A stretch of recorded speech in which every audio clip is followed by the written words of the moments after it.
Welcome to the Pearls of Wisdom podcast, brought to you by Southern Jewelry News and Jewelry Store Marketers.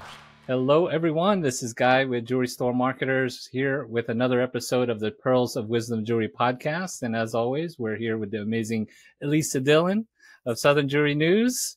Everybody loves Elisa. And today, our special guest is a jeweler from New Mexico. His name is Kyle Bullock of Bullock Jewelers. Welcome to the podcast. Thanks for joining us. Thanks, Guy. I appreciate you. Glad to be here. Yeah, absolutely. So, I think early in a couple months ago, there was an article that came out on Southern Jewelry News, or came out on the website on March 31st, and talked about your store and how many generations of Bullocks have ran the store, and now it looks like you have taken the helm or going to take the helm sometime soon. Yeah, it's hard to, when one generation to the next, it's hard to just quit working. So my dad will stay on the team for the future, but no, I do a lot of the work now, and we finalize all the buying agreement at the end of this year. Fantastic. Congratulations. Thanks. Yeah, I've always said the jewelry industry is, once it's in your blood, it just never leaves you. So no, I don't know what we would do at Christmas time if we weren't in a store. It would feel very strange. Right. So, you learned a lot from your dad, and it's from the article, you learned a lot from your grandfather. All this stuff was passed down. So did you grow up in the store, run around when you were a kid? I mean, how was that? Oh, yeah, sure. Yeah. I mean, my dad took over at a very young age, and we've known nothing but the jewelry business in my family. So yeah, I mean, Christmas was spent in or around the business. I remember being a little kid in the back room watching Christmas movies and getting older and wrapping packages and cleaning counters. And, for a stint in college, and then right after college, I said, I'm getting out of anything to do with jewelry business. I want to do something completely different. And then, 5 years later, I'm back in jewelry business. It's in your blood type of thing. You can't get it out. Yeah. I do talk to a bunch of jewelers that have grown kids that could run the store but don't want to or not interested. What made it? What was the difference for you? Why'd you consider? Think, what? Let me jump into this. There's a whole combination of things. The simplest answer was it was a profitable business to come back to. My dad had spent really the last half of his career really building the business from the seat of your pants, everything written on a piece of paper kind of a business, to a real enterprise that worked on systems, that cleaned up the old inventory, did all the things we're supposed to do. And he spent, 20 years perfecting that. And as a result, it made it a very profitable business. So as a young man who wants to be an entrepreneur, you have an opportunity to come back to a thriving business. I mean, that would be foolish to pass that up. I think there's a more complicated answer to that, where the town that I grew up in, I wanted in Roswell. I just couldn't wait to leave that little town in the middle of nowhere, forget it. And make a long story short, I'd gotten some really great advice, a pearl of wisdom, right? Mm-hmm. From somebody in a completely different field. I did psychology for years before I came into the jewelry industry again. So this old wise guy in that industry, he said, go to the place that nobody else wants to go, because that's where the opportunity is. That's a cleaned up version of what he was telling me, but he wasn't wrong. Roswell was a place at that time that was not booming and thriving, and small business was not, it was all going to big corporations and stuff. But there was a ton of opportunity in the place that wasn't the prettiest, the biggest. There was opportunity. And I would say in the 10 years since then, it's been some wonderful advice. I've had more opportunities being able to do so much more where I'm at in this company, in this business, than I ever would if I had gone anywhere else. So those two things, profitable business and the chance at opportunity, made it a no-brainer to come back to. Wow. That's great. That's great. And according to the article, there has been some really great systems built over the last many years, 20 years, like you said. But you've come along and brought new ways and new things to help the store thrive even more, right? What are some of those things? Well, it remains to be seen, because I want to see how some of these things play out. Right? You try it. You're being entrepreneurial. You want to try some things with the idea that you're allowed to fail. And so some of the best success has been the things that haven't worked. Through that, we've developed some great systems on how we're going to do custom, which is a big growing area for a lot of stores right now. It's how we're clienteling people. Some really great cutting edge technology. Right now, the biggest successes are coming from those areas where technology meets our values, which is excellence and honesty and relationality. And when the technology allows us to be better, more relational, be more honest, and achieve more excellence, that's the best success we've had. It's being true to ourselves without getting lost in all the pretty glistening technology or lines. It's being true to yourself and your values while also building on these new things. Every great success we've had has been through that, I have the greatest team in the whole wide world. I mean, the people we have here are wonderful, and I trust them so much because they're so great. So if it wasn't without them, we wouldn't be successful. Fantastic. I really love what you said there. Technology meets our values. I had to take a note. Because I think a lot of jewelers try to figure out how to do more, do it better. That when they're face to face with their clients, the clients love them. But when they're not face to face, they kind of struggle on how do they bring that value, that personality to them when they can't physically shake their hand.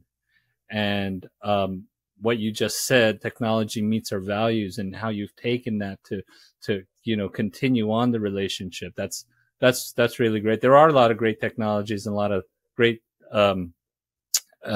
companies and platforms that are helping jewelers. So that's fantastic. You got a favorite? It's hard to pick one. There's a few great ones. Client book has been a big deal for us. I feel like we're using like 30 to 40% of what it's capable of doing. Right. And we had used other similar platforms before that, but it does so much more in the clienteling process. Sure. There's some great point of sale systems, some great marketing systems. But I would say Client Book has been a real ace, and the service we've gotten with them has been really awesome, really incredible. That's fantastic. Yeah, you were very fortunate in that you have some people that care about you that really taught you the ways to be successful here and build systems. Your dad has been such a major part of this, has been part of the store, growing it, creating systems, teaching you, developing you into a great jeweler. What's it mean for you to carry on his legacy of being a great jeweler? That's a loaded question. Yep. That's a big question, especially because you just walked in the room and sat behind me. I was just going to ask, is that him? Oh, no, yeah, we need to see the father. Okay. He's stuffing his face with food right now, so I'll leave him off camera for a second. Let him eat in between customers. But you can, if he leaves the room, if he is going to leave the room, you can answer that question. Then I can tell you the truth. Yes. My dad and I got asked a question the other day. How have you gone through succession from one? I'm the fourth generation. So how have you done that? And that's That's another loaded question. And to me, the question you asked and that one are similar. There's a lot of books out there on how to go from one generation to another and sell a business. There's a lot of books about family dynamics. There's not a whole lot of things out there that tell you how to do both at the same time. And it's an interesting process, right? You get some real highs and you get some real lows. My dad and I have enjoyed, I love working with my dad. I love doing it. And he would probably say this as well. We've not always had rosy situations. We've had really difficult seasons.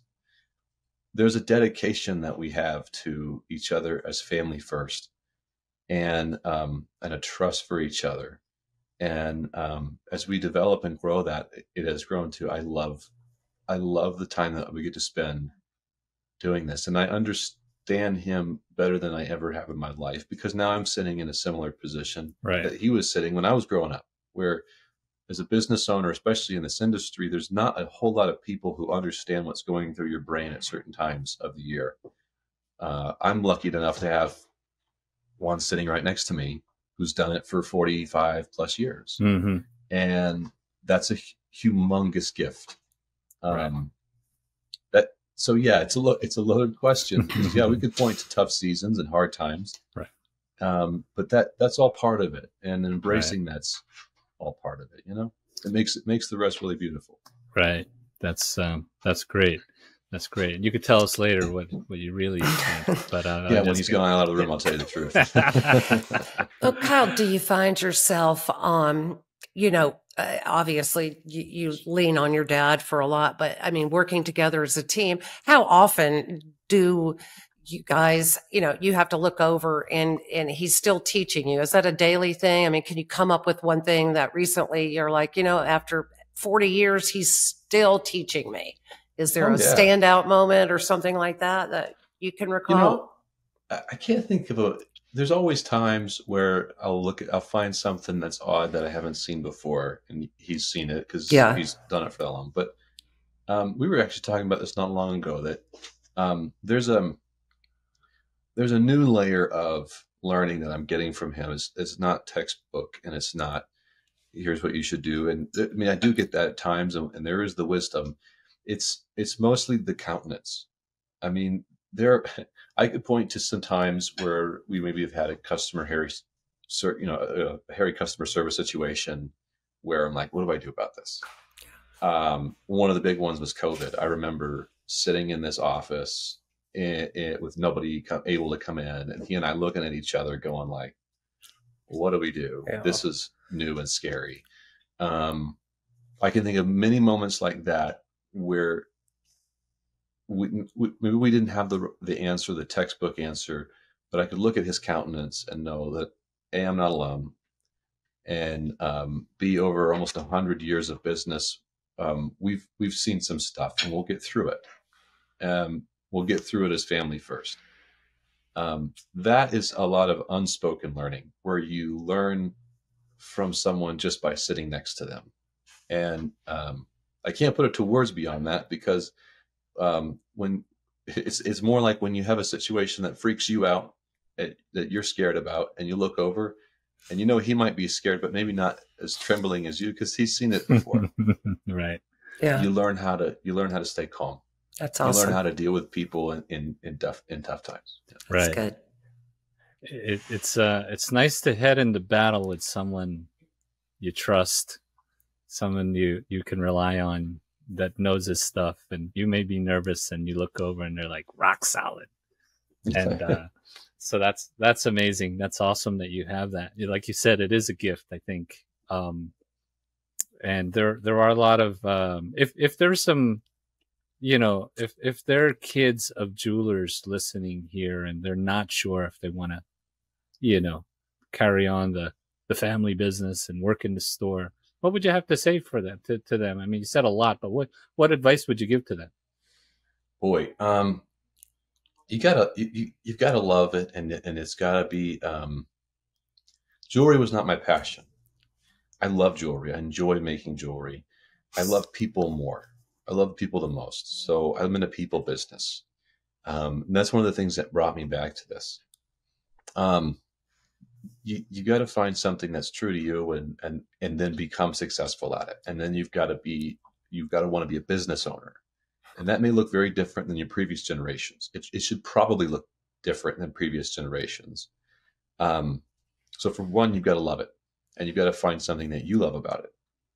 The second was a piece of advice that came to me. This is a crazy story. This is about succession from one generation to another. And I've told it to a lot of people in that situation where, do I want to get involved? Do I want to buy the business for my family? I met a guy, and I wish I could tell you his name. He's from up in Washington, and I've forgotten his name. So if you're listening to this, thanks for the advice, man. He and his dad, this was years ago. He was about 10 years ahead of me in learning and the process. And he was about to sign the final paperwork with his dad, who was exiting the business on a multi-generation business. And I asked, well, how did you navigate that with all the personality and the family and the business? And they both said, well, here's what happened. Younger generation got a letterhead. On the top of it, it was the store name. And then it said, herein is the purchase agreement from this generation, the next generation. And it was a blank page. At the bottom of the page, it was 2 signature lines and a date. The younger generation signed it, dated it, gave it to his dad. Blank contract, said, here, fill it out. And whatever you put on there, I've already agreed to it. I was like, that was how they sold the business to each other. Wow. And yeah, right. I was like, what? What struck me is they said, if you don't trust each other that much, if you don't trust that you love each other that much, just get attorneys. It's just a regular sale of a business from one person to another. Do it that way. But if you're going to be involved with family and you love each other and you trust each other, that's how much trust you have to have. And it was very, very impactful. Yeah. And it was one of the things that launched me and my dad, I think, to going, we've got to trust each other that much. And we did. And I think at one point, I think I even did that. Gave him like this paper and said, here you go. Let's figure it out. And then we figured it out, and then COVID happened. So that was fun. Oh, gosh. Yikes. Wow. That's a great story. Thanks to whoever who told me that in Washington. Hopefully you know who you are. So, thank you. Shout out to that guy. That's good advice. Good advice. Right. In the article it says you're newly married. You have any kids yet?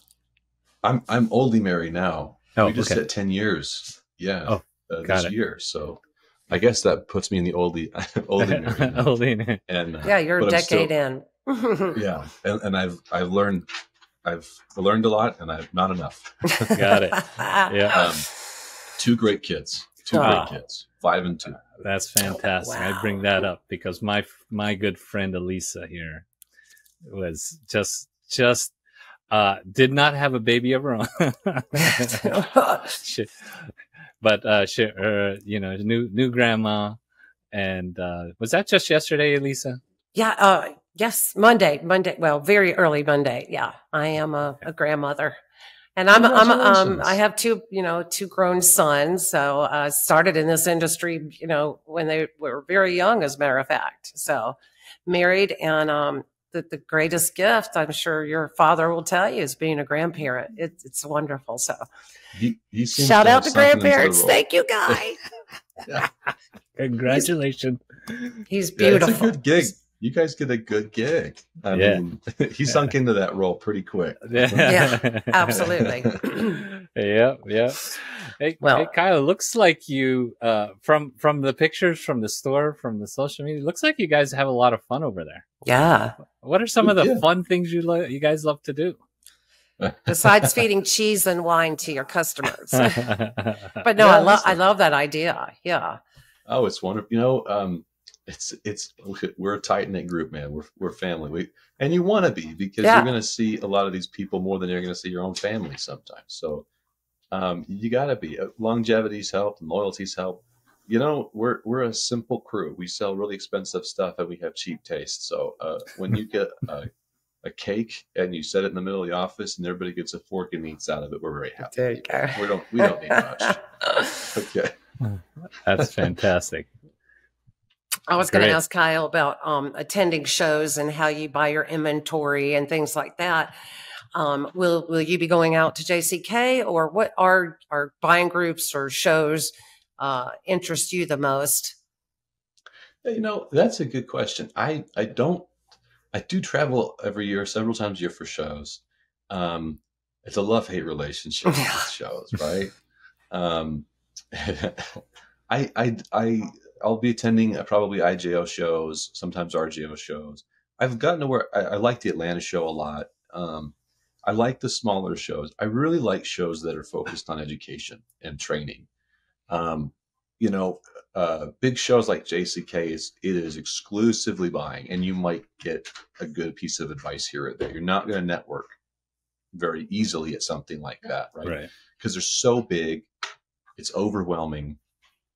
So I like the smaller shows for that, but I love good education, and I think for anybody who's organizing shows, this is not an indictment of shows. It is a craving I have for more great education. Some of the best education I think we can get is people who don't sell jewelry but are experts in some way. That's including. I've seen great psychologists bring emotional training to your organization, your team training, diversity training, leadership training, statistics. I mean, that's essentially what inventory management is, right?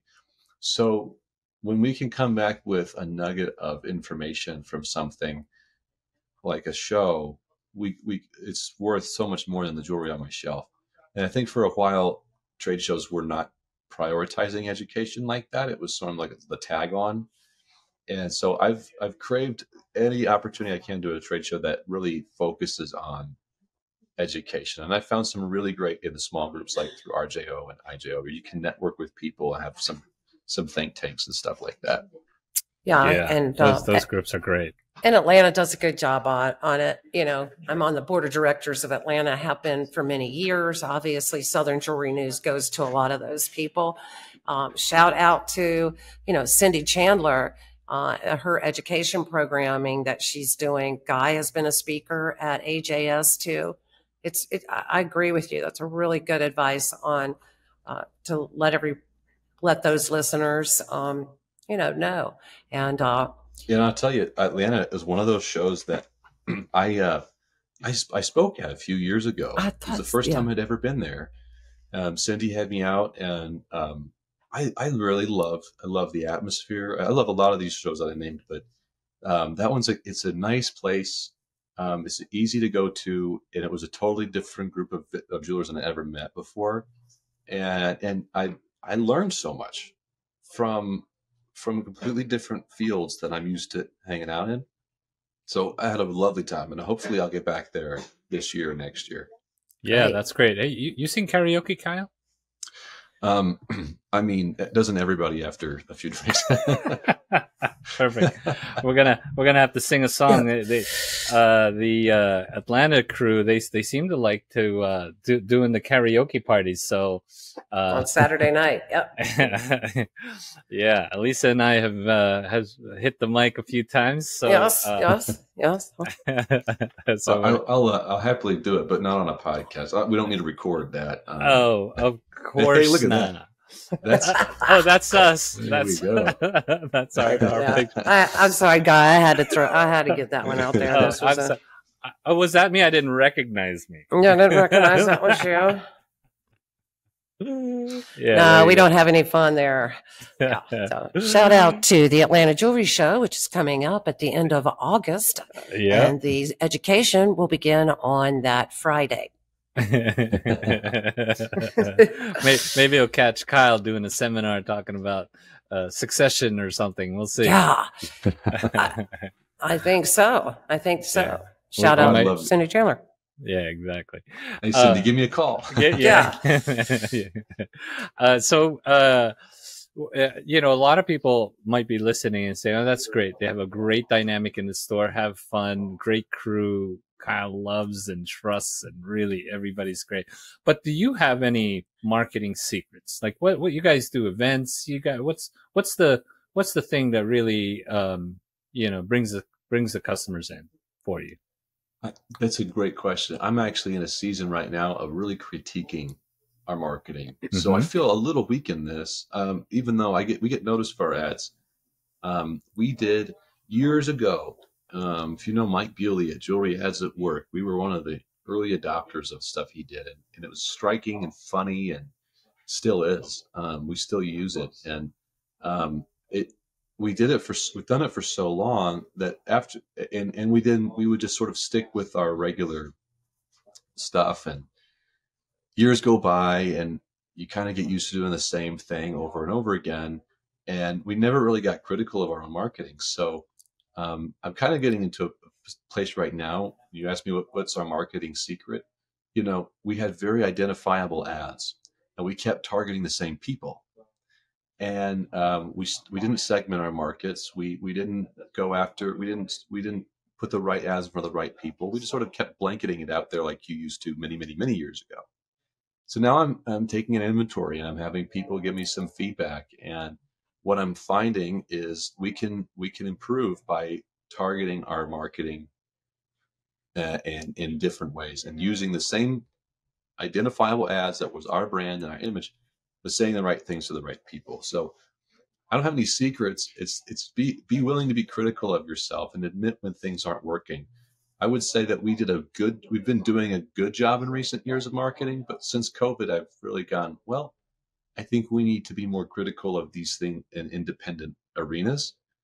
And as you do that, you find some areas are really outperforming others. Right. So you need to double down in that, vice versa. So that's what we're in right now. It's not a secret. It's just be willing to be critical of yourself so that you get the best results. And use what you're doing well, you know. And Mike has done a wonderful job. If you know Mike Bewley over at Jewelry Ads at Work, we really appreciate the stuff he's done. They do a good job. They do good. Yeah, that's great.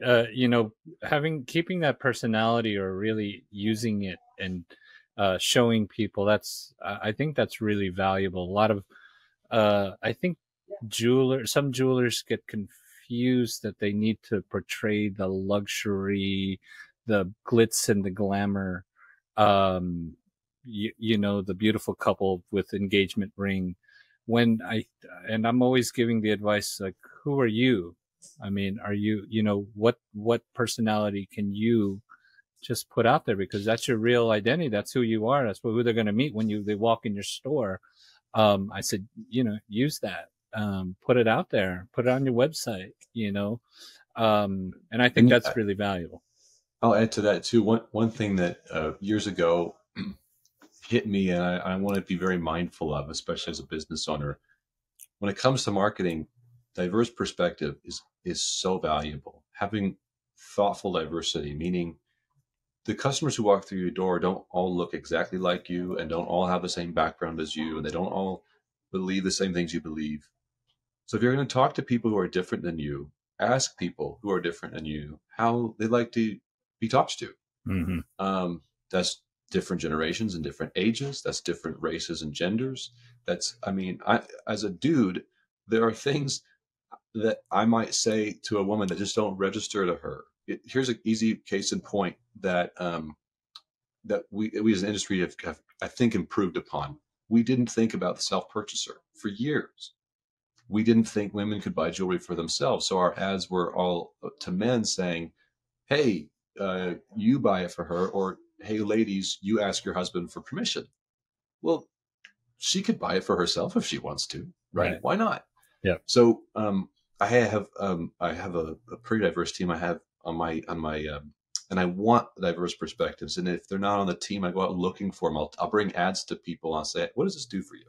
How do you read this? And most of the ads that we have going out now is led by a mostly all-female team, because a lot of it's being a lot of women are talking to each other. And so that has been super helpful and eye-opening to me, because sometimes the ads that really register with me, you show it to somebody else and they go, yeah, it does nothing for me. It means it doesn't register. So that's super important. That's great advice. Yeah. Great pearl of wisdom right there. Absolutely. That's really good wisdom. Yeah. I mean, really, I mean, these days when you hear talk about, people talk about marketing and read marketing, books and so forth, it's a lot of A/B testing, out there. So, exactly one message and ad may work for somebody else, but not specifically, to everybody. So that's great.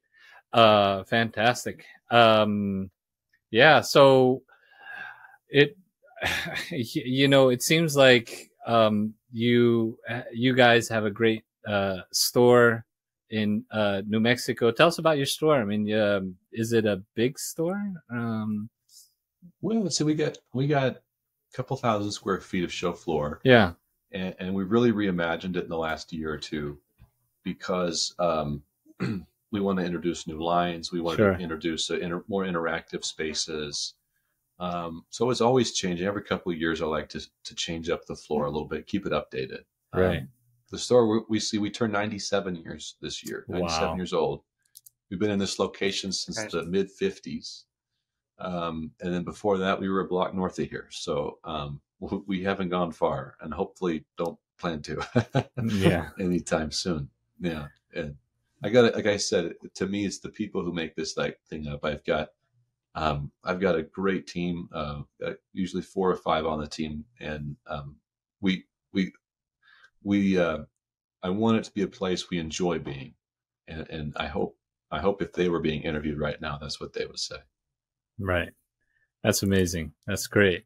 It looks like, Kyle, looks like you're going to make an amazing owner and lead on your store for another 20, 30 years and reach amazing things. So congratulations on everything. Congratulations on the success. And having such a great relationship with not only your dad, but with the whole store. And that's amazing. That's awesome. So thank you. That means a lot.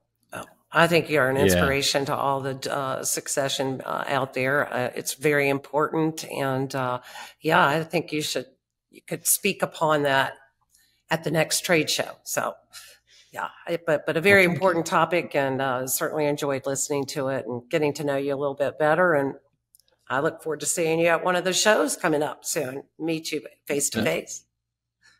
Hopefully Atlanta in August, end of August, right? There you go. Yeah.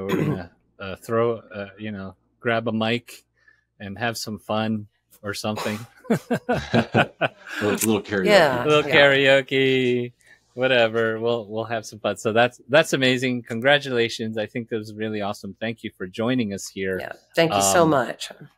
Yeah. I appreciate you having me. That means a lot. To everybody listening, make sure you check out Kyle. How do they find you and check you out, give you appreciation, contact you or whatever? Well, you can check out bullocksjewelry.com, see the store. And if you want to see all the other things I'm involved with and do, KyleRBullock.com. Oh, nice. You have a whole other world of podcasting and book writing and speaking and all that other stuff. So you can check it out there. Absolutely. I told you he was a podcaster. He's, I'm still a rookie at it. So, but we'd love to have you back again. We do Chatting with Chuck. I'm sure you read Chuck Killer's column in the paper. Oh yeah. So we are doing a series right now where at the show, he'll, go around and grab some people and we do a little chat with Chuck. So if we see you, can we grab you for a chat with Chuck at the Atlanta show? And like a real quick 10-15 minute, we'll check in with you, see how you're doing, see what you're buying. Absolutely. I'd be honored. That sounds great. Okay, at least one day it might be chatting with Kyle, not Chuck. Yeah. Well, I got to retire and take care of that grandbaby I have. There you go. You got to spoil him. That's it. You got to spoil 1 carat diamond there, Lisa. Come on. Yeah, that's right. That's right. Right. So anyway, congratulations, Kyle. Thank you, guys. Amazing. Best of luck with everything in the future. But somehow I feel like you don't need luck. You got a great, mentor and father next to you eating his lunch right now, and a great team. So we certainly look forward to learning more about all your success in the future. and seeing you at the upcoming shows. So, yeah. Thanks, Guy. I appreciate it, man. And Elisa, congratulations again. Yeah, Thank you so much. It's awesome. Thank you. Yep. That's a shout out to Carter Lee Dillon. Yeah, there you go, Carter Lee Dillon. Nana's buying you a diamond. Maybe someday. Granny Cisa. That's Granny my name. Cisa. Granny Cisa, because kids call me, they can't say Elisa, so then I got nicknamed Cisa, and I want to be Granny Cisa. That's sweet. But my 6 siblings are telling me, no, our great-grandmother was Granny. She was really old. Remember? She was like 100. Are you sure you want to be a granny? And I'm like, yeah, I like it. So it's Granny Cisa. Okay, that's enough about me. She owned it. All right, everyone. Thank you for tuning in, listening to Kyle and about his amazing store. Check out the rest of the Pearls of Wisdom Jewelry podcast. Check out Southern Jewelry News and all the amazing stories they put out. And check out Jewelry Store Marketers if you feel like it. Thanks a lot, Kyle. Thank you, Lisa. Thank you. Thank you. Thanks, Guy. Thanks, Lisa.